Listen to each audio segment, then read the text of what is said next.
네, 하나님 말씀 잠언 21장 1절에서 12절입니다. 잠언 21장 1절에서 12절까지 말씀 교독합니다. 오늘은 9월 15일 금요일 아침입니다. 9월 15일자 본문 잠언 21장 1절에서 12절 교독하겠습니다. 왕의 마음이 여호와의 손에 있음이 마치 본물과 같아서 그가 임의로 인도하시느니라. 사람의 행위가 자기 보기에는 모두 정직하여도 여호와는 마음을 감찰하시느니라. 공의와 정의를 행하는 것은 제사 드리는 것보다 여호와께서 기쁘게 여기시느니라. 눈이 높은 것과 마음이 교만한 것과 악인이 형통한 것은 다 죄니라. 부지런한 자의 경영은 풍부함에 이를 것이나 조급한 자는 궁핍함에 이를 따름이니라.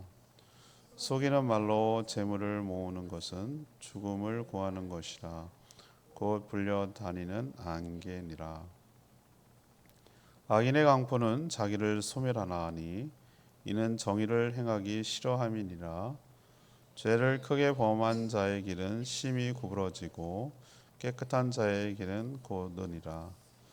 다투는 여인과 함께 큰 집에서 사는 것보다 움막에서 사는 것이 나으니라. 악인의 마음은 남의 재앙을 원하나니 그 이웃도 그 앞에서 은혜를 입지 못하느니라. 거만한 자가 벌을 받으면 어리석은 자도 지혜를 얻겠고 지혜로운 자가 교훈을 받으면 지식이 더하리라. 의로우신 자는 악인의 집을 감찰하시고 악인을 환난에 던지시느니라. 아멘. 사람이 보기에 바르게 보여도 하나님은 마음을 감찰하실 뿐만 아니라 그 마음을 움직이시기까지 하시는 분이라고 설명합니다. 공의와 정의를 행하는 것이 제사를 드리는 것보다 하나님을 더 기쁘시게 하는 거라고 말합니다. 교만은 죄고 조급함은 궁핍함을, 사기는 죽음을, 강포는 소명을 가져온다고 오늘 소멸을 가져온다고 말하고 있습니다. 죄를 지으면 인생길이 구부러져서 피곤하고 어떤 은혜도 입지 못하고 결국은 하나님의 심판을 받게 된다라고 말하는 오늘 내용입니다. 오늘 질문은 사람은 성도는 무엇을 의식하면서 살아야 하는가? 무엇을 의식하고 살아야 하는가? 이것이 오늘 질문입니다. 먼저 1절에서 4절까지 하나님이 마음을 감찰하심을 의식해야 합니다. 하나님께서 마음을 감찰하심을 의식해야 합니다. 27절 어제 묵상한 것 같은데요. 20장 27절에 뭐라고 되어 있죠? 사람의 영혼은 여호와의 등불이라 사람의 깊은 속을 살피느니라. 하나님은 그 깊은 속까지 살피는 것을 영혼의 등불이라고 영혼을 등불이라고 표현했잖아요. 그러니까 하나님은 속 깊은 곳까지 다 감찰하시고 살피신다, 뭐 그런 뜻입니다. 그러니까 다시 오늘로 돌아와서 사람이 보기에는 모두가 다 정직하게 보여도 마음을 감찰하시는 하나님을 속일 수는 없다. 그 얘기를 하는 거죠. 그래서 행위가 아닌 마음에서 일어나는 모든 것도 다 간파하고 계신다. 그런 것이죠. 우리는 물론 뭐 그래도 눈치로 알지만 속에 있는 깊이 생각하는 걸 어떻게 그걸 알겠어요. 사람 한길 사람 속은 잘 모른다고 하잖아요. 무슨 생각을 하는지 입국 다물고 아닌 척하고 연기하면은 잘 모를 때도 있긴 있어요. 깜빡 속지요, 그죠? 그런 경우도 있는데, 근데 하나님한테 그게 안 통한다 그 말이죠. 하나님 그 마음 깊은 마음의 중심, 무슨 생각을 하는지, 무슨 동기인지, 무슨 마음으로 의도로 하는 것인지를 정확하게 간파한다는 뜻이에요. 그래서 예를 들면 4절에 보면 이런 거죠. 눈이 높은 거. 눈이 높은 게 뭐겠습니까? 눈이 높아 이런 개념이 아니라 교만한 거죠. 그다음에 그게 마음이 교만한 거고요. 또 악인이 형통한 것은 하나님 보시기 뭐라고 합니까? 그건 다 죄라고 말해요. 하나님 보기에 우리 눈에는 그렇게 안 보일 수 있지만 하나님 눈에 보시기엔 그게 죄라는 거예요. 그래서 하나님께서는 모든 사람의 마음을 감찰하시기만 하냐? 그건 아니고요. 그 마음을 움직이시는 분이 하나님이라고 오늘 표현하고 있어요. 늘상 제가 얘기 드리는 말씀이죠. 사람의 마음을 움직이는 게 사람이 안 돼요. 그 고집불통인 건 애도 못 꺾어요. 어떨 때는 지 생각대로 해요. 근데 어느 날 전혀 그럴 사람이 아닌데 사근사근하고 조근조근하고 뭐라고 그럴까 그럴 때가 있어요. 그거 막 놀래잖아요. 뭐야 저렇게. 그 자기 마음도 자기를 모르는 거예요. 어떤 사람은 사근사근 잘 될 것 같은데 어떨 때 고집 부려갖고 안 되는 사람이 있고, 어떨 때는 저 사람이 저 분명히 고집 부리고 안 할 것 같아 평상시 생각하면. 근데 어떨 때는 잘 들어주고 그걸 어떻게 설명하겠냐 말이야.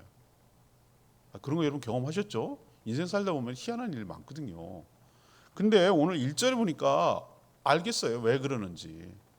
하나님께서 뭐라고 하니까 왕의 마음이 누구에 있다고요? 하나님 손에 여호와 하나님 손에 있단 말이죠. 왕이 얼마나 지 맘대로 하니까 죽을 듯 하겠습니까? 변덕이 죽을 듯 하겠죠. 저 북쪽에 보세요. 김정은이 뭐 어떤 생각이냐. 얼마나 변덕이 죽을 듯 하겠냐고. 지 마음에 안 들면 어떻게. 그렇잖아요. 얼마나 지 마음대로 하겠냐고요. 생각해 보세요. 독재자들이. 근데 그 마음조차 누가 움직인다는 겁니까? 하나님 손에 있다는 거예요. 마치 물기를 이렇게 내고 보물 터듯이 이렇게 터뜨리고 일로 물기를 내고 이렇게 하고 하는 모든 것들이 그 마음의 물길이죠. 그걸 누가 한다는 겁니까? 하나님이 하신다는 거예요. 아니 왕만 그렇겠냐 이거예요. 왕만 그렇겠냐. 모든 사람의 마음도 하나님께서 움직여 나가시고 이끌어 주시는 줄로 믿습니다. 제가 늘 말씀드리는 거 하나님 하시는 방법이 뭐라고 그랬어요? 겉으로는 내가 하는 것처럼 보여요. 겉으로는 내가 믿어주는 것처럼 보여요. 겉으로는 내 발로 내가 교회당에 나오는 것처럼 보이지만 안 그렇다는 거예요. 그게 아니고 하나님께서 신약성에도 그런 표현이 있는데 내 마음에 뭐를 일으킵니까? 소원을 주시고 행할 능력을 주시어서 우리를 이끌어 가시는 줄로 믿습니다. 소원이 뭐냐면 안 하고 싶으면 못 하는 건데 그렇게 하고 싶은 마음이 생겨 용서 샘물 나듯이 이렇게 솟아나게 만든다는 거예요. 그 마음이 그렇게 하고 싶고 그렇게 하고 싶은 마음이 생겨나고 마음만 있으면 어떻게 해요? 그걸 행할 수 있는 뭘도 주신다? 능력도 주셔서 우리 삶을 이끌어 가신다 이 말이에요. 그래서 주일날 예배 끝나고 설교 끝나고 나면 제가 항상 우리 교회는 어떻게 합니까? 결단 기도를 드려요. 그 말씀 붙들고 그렇게 살 수 있도록 하나님께 간구하고 해달라고 요청을 해야 그렇게 살아낼 수 있지. 우리는 절대 그렇게 살 수 있는 존재가 못 돼요. 그거를 인정을 해야 돼. 이제 한 수 더 떠서 이제 혼신대까지 나와가지고 앞으로 나와서 하나님 앞에 정말 내 몸으로 내가 그렇게 살겠습니다라고 의지적으로 보이고 또 하나님께 죄종을 통해 간절히 간구하고 기도함으로 하나님께서 은혜가 임해서 갈 수 있도록 그렇게 할 계획이에요. 수요일 날도 그렇게 하려고 해요. 수요일 날도 그렇게 지금 마음 먹고 있어요. 아무튼 우리의 마음을 주관하시는 분이 누구라고요? 하나님이에요.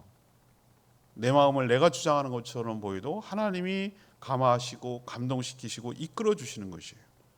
그래서 믿어주는 것이 아니라 믿어지는 은혜가 있도록 내가 사는 것처럼 보여도 하나님의 은혜로 살아간다고 고백하는 이유가 거기에 있는 거예요.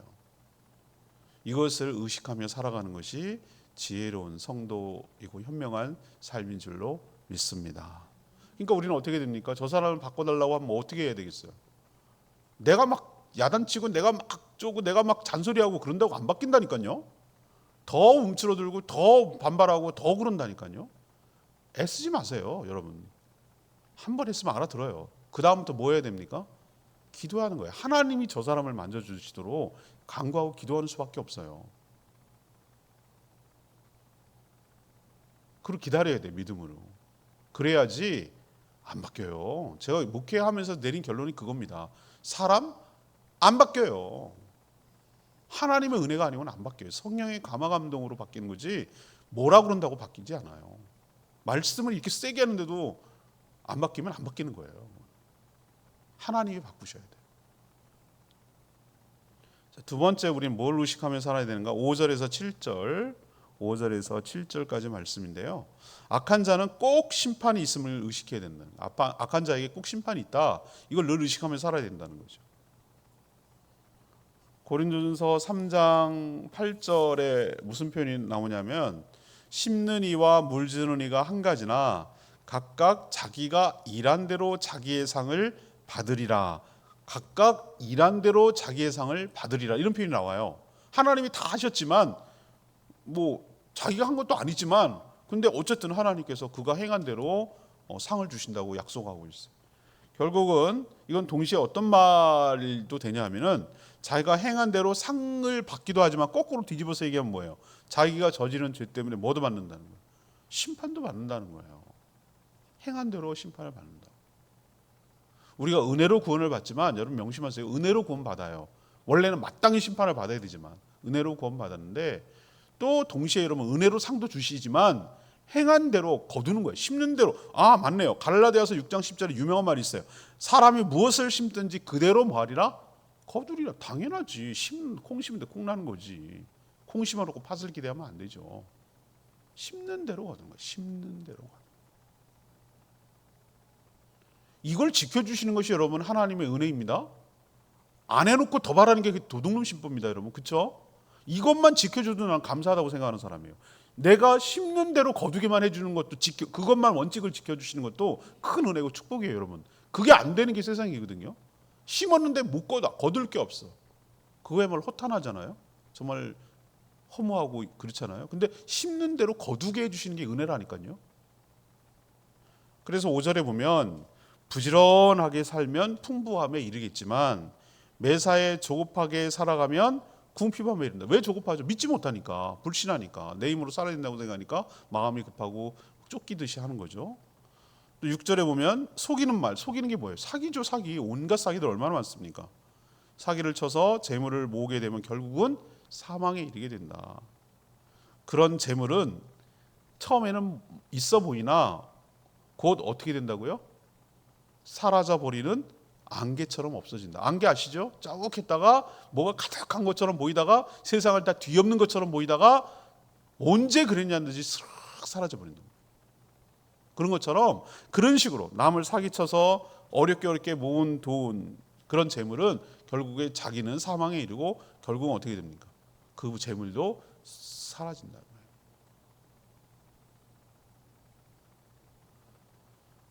또한 악인이 저지른 강포가 뭡니까? 강압과 폭력으로 다른 사람의 생명이나 재산을 가로채는 악행을 저지르는 사람은 결국 어떻게 될 것이다?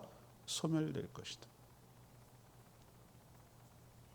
왜? 정의를 실행하기를 싫어하기 때문에 그렇다. 이런 종합적인 얘기를 하면 다 종합해보면 무슨 뜻입니까? 어떤 사람이든지 자기가 행한 대로 하나님의 심판을 받게 됨을 늘 명심하고 스스로 속이지 말아야 할 줄로 압니다. 이게 우리가 늘 의식하며 살아야 될 것이에요.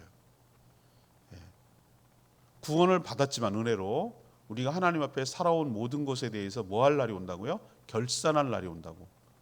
월말결산, 연말결산 뭐 이렇게 하듯이 우리 인생을 결산할 날이 온다고. 왜 그렇게 살았는지에 대해서 하나님 앞에 이실직고 해야 될 날이 온다는 거예요. 회개하지 않는 죄는 그거 다 부끄러움으로 남을 거니까 제가 생각나는 죄가 있어 얼렁얼렁 회개해서 그것을 지워버려야 돼. 삭제시켜야지 안 그러면 부끄러움을 당할 것이죠. 그리고 우리가 정말 하나님의 뜻대로 살아온 모든 것들에 대해서 하나님이 다 알고 계시고 그게 남는 거예요. 그게 달란트를 장사했는데 남는데 장사라는 게 꼭 돈을 남기는 게 아니라 우리 인생이 남기는 장사라니까요. 처음에는 없었잖아요. 하나님께서 기본 자산을 주셨잖아요. 출발점을 주셨잖아요. 기금을 주셨잖아요. 그게 뭐냐? 우리 인생이고 우리가 태어나고 우리가 살아가는 게 그 자체가 내게는 없었던 하나님이 주신 기본 자산이란 말이에요. 종잣돈. 그럼 그걸 어떻게 살아갔고 어떻게 살았느냐는 그건 일종의 그걸 장사라고 우리는 표현하는 거고 성경에서 그렇게 표현하는 건데 우리가 끝나고 나서 어떻게 살았는지 하나님이 주신 생명과 기회를 어떻게 활용하고 살았는지에 대해서 당연히 결산하죠. 하나님이 어떤 분인데. 그러니 소자 하나에게 냉수 한 그릇을 주는 것을 하나님 결단코 잊어버리지 않는다고 했으니까 장사 잘하고 인생 장사 잘하고 사셔야 되고, 또 하나님 앞에 부끄럽지 않게 살도록 천국에다 보화를 쌓고 살아가는 저와 여러분 되기를 소망합니다. 우리는 천국 지옥에 관한 것은 이미 끝난 사람들이에요. 신분이 바뀌었고 이미 소속이 달라졌어요. 이미 천국에서 살고 있는 사람들인데, 다만 그럼 우린 됐네, 끝났네, 이제 뭐 대충 살아도 되겠네. 그게 구원파 잘못이라니까요. 대충 살 수 없어요. 왜 그러냐면은 구원은 받았지만 우리가 구원받은 이후에 하나님 앞에 어떻게 살아왔는지에 대해서 하나님 앞에 평가받을 날이 온다는 거예요. 그러니까 늘 의식하고 살아가는 게 맞아요. 구원받았으니까 이제 난 천국 갔지, 땡, 이제 맘대로 살아도 돼. 그건 구원을 잘못 이해한 거예요. 하나님의 은혜의 구원의 은총에 감사한 마음이라서라도 하나님 앞에 어떻게 됩니까? 그렇게 막 살면 안 돼요. 하나님의 기쁨으로 살고 하나님이 분명히 결산하고 상급을 주실 것을 믿고 의식하며 살아가는 것이 지혜롭고 현명한 삶인 줄로 믿습니다. 세 번째는 뭘 의식하고 살아야 되는가? 8절에서 12절이에요. 죄를 지으면 괴롭게 살게 됨을 의식해야 된다고. 죄 지으면 그냥 넘어가지 않는다고. 괴롭게 된다는 거예요. 이걸 늘 의식해야 돼요. 그냥 없던 일이 되지 않는단 말이죠. 그 결과를 닦게 된다는 거예요. 그 결과를 치르게 된다는 거예요. 8절 보십시오. 죄를 크게 범한 자의 길은 심히 뭐하고? 구부러졌다고. 구부러지고 깨끗한 자의 길은 곧다 그랬어요. 여기서 길이라는 인생길을 말하는 거죠. 죄를 짓고 사는 사람들 인생이 어떻습니까? 평탄하지 못하고 굴곡이 심하고 괴로운 인생길을 살아가요. 왜? 구부러졌으니까. 마음 쓰는 거와 생각하는 게 구부러졌으니까. 바퀴벌레들 한가운데 훤한데 못 나옵니다. 맨날 우글우글 구불구불거리고 그 습한 데 모여가지고 그러고 삽니다. 거기가 자기가 편하거든. 거기 익숙하거든. 못 나오면 못 나와요. 그러니까 맨날 보세요. 죄를 범하는 사람들 보면 당당하고 떳떳하지만 맨날 그들만의 세계에서 치고받고 싸우고 죽이고 뭐 해가면서 그러고 살잖아요.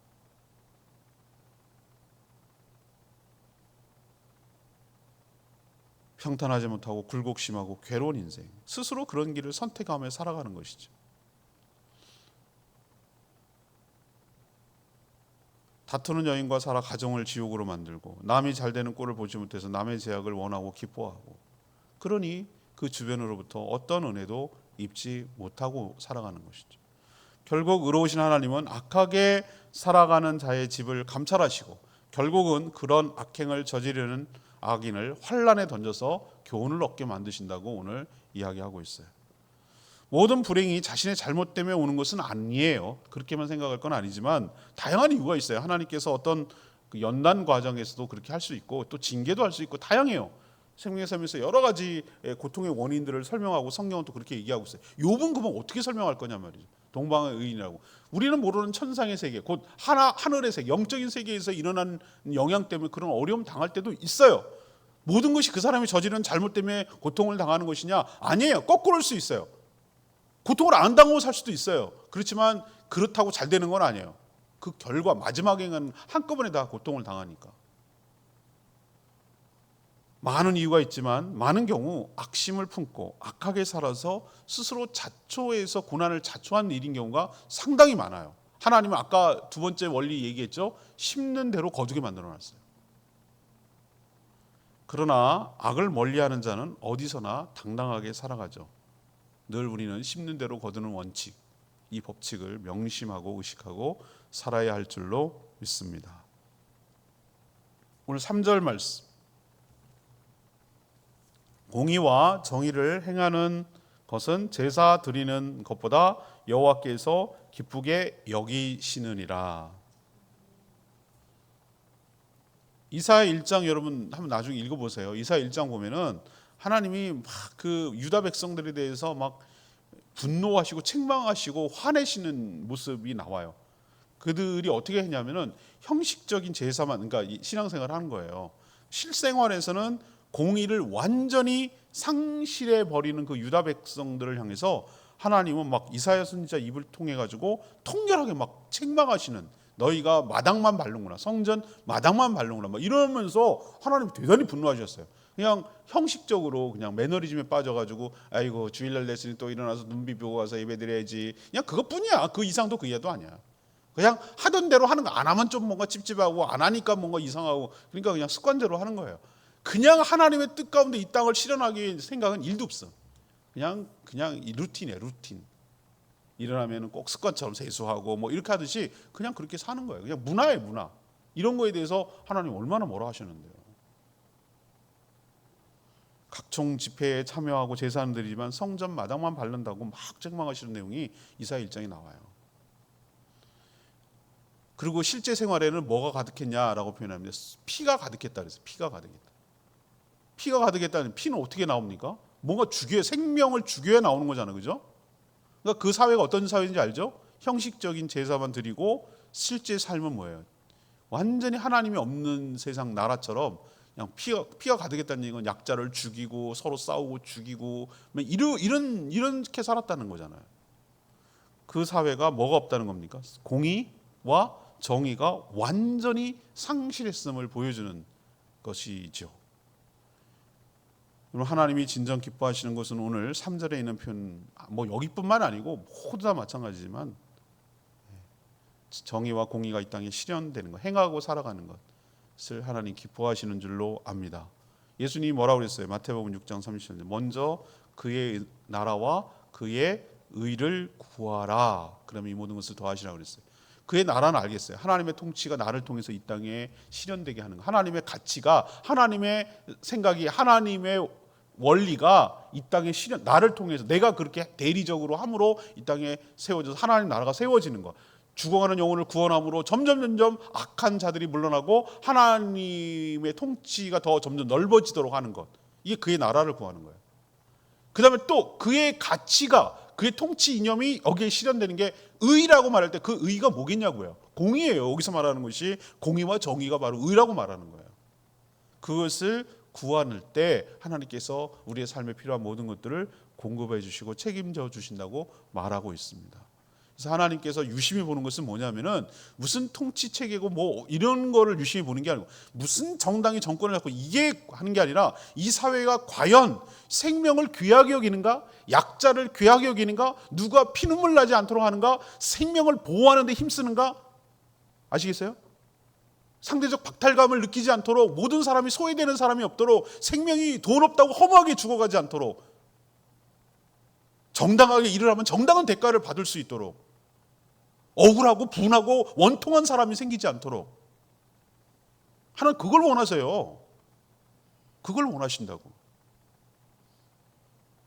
생명을 지키고 보호해야 돼요. 무고하게 어떤 이유로든지 죽게 만들면 안 되는 거예요. 지켜주고 보호해줘야 될 역할이, 그게 하나님의 뜻을 이루는 일이에요. 그걸 하나님이 기뻐하시는 거 기억하시고 우리도 주님의 기쁨이 되도록 살아가는 저희들 되기를 원합니다. 오늘 세 가지 말씀드리는데요. 오늘 질문을 이거였어요. 성도는 무엇을 의식하며 살아야 되느냐 이건데요. 첫 번째는 우리의 마음을 뭐 하신다? 감찰하고 계시다. 그러니까 동기와 의도와 의중과 속에 깊은 생각들을 감찰하신다는 거예요. 다 안다는 얘기예요. 그리고 움직이게 하신다는 거예요. 감찰만 아니라 그것을 움직이게 하시는 분이 하나님이라고요. 두 번째는 악한 자는 반드시 저거 귀신 뭐 하나 안 잡아고 이러지 마세요. 그런 말 할 필요 없어요. 하나님이 다 알고 계신다고. 반드시 거기에 상응하는 심는 대로 거두게 하는 하나님의 법칙이 임한다는 거 여러분 기억하시길 바라고, 마지막에 세 번째는 뭐예요? 심는 대로 거두는 게 이제 삶으로 나타나는 게, 죄를 지으면 그 죄에 대한 대가를 치르고 살아갈 수밖에 없도록 한다. 내가 잘못하면 그냥 유야무야 안 된다. 그 대가를 치른다라는 걸 생각을 하고 항상 의식하고 살아갈 때 우리가 지혜롭고 현명한 삶이 될 줄 믿습니다. 오늘 말씀 붙들고 기도합니다. 464장 찬양지 부르고 464장 부르고 기도하겠습니다. 찬양지 464장입니다.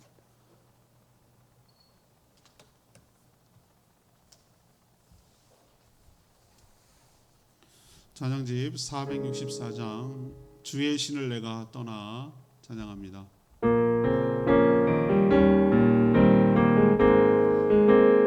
주의 신을 내가 떠나 어디로 피하리까.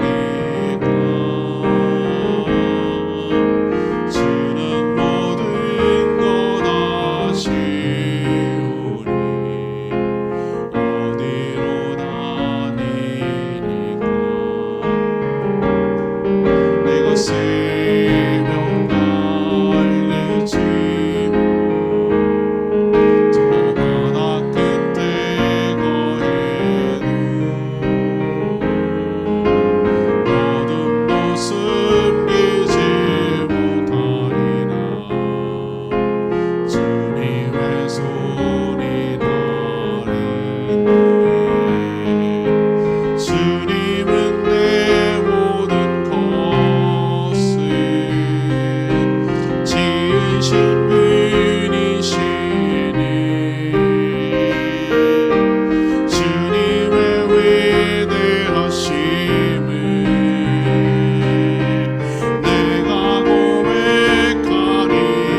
숨기고 뭐 한다 그래도 어른 다 알잖아요, 그죠?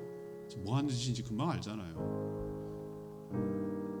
하나님도 마찬가지예요. 우리의 마음, 속마음을 다 감찰하시는, 그걸 의식하지 못하고 살아가는 게 어리석고 바보 같은 일이죠. 여러분, 심는 대로 거둡니다. 횡재 이런 거 없어요. 내가 악을 심으면 악한 결과를 거두는 거고요. 내가 선을 심으면 선한 결과를 얻게 되는 거예요. 이 원칙을 하나님 지켜주시는 거예요. 이게 공이고 정의예요. 하나님의 심판이 있음을 늘 기억하고 거기에 따르는 상응한 대가가 있음을 늘 기억하고 공의와 정의를 이 땅에 실현하고 살아가는 것을 하나님이 기뻐하심을 기억하고 그렇게 살아가는 저희들 되게 달라고 주여 외치며 기도합니다. 주여 하나님, 주의 신을 내가 어디로 피하리까. 주는 모든 것 아시오니 어디로 다니리까. 내가 세명 날개 치며 저 바다 끝에 거해도 어둠도 숨기지 못함이나 주님의 손이 나를 인도해.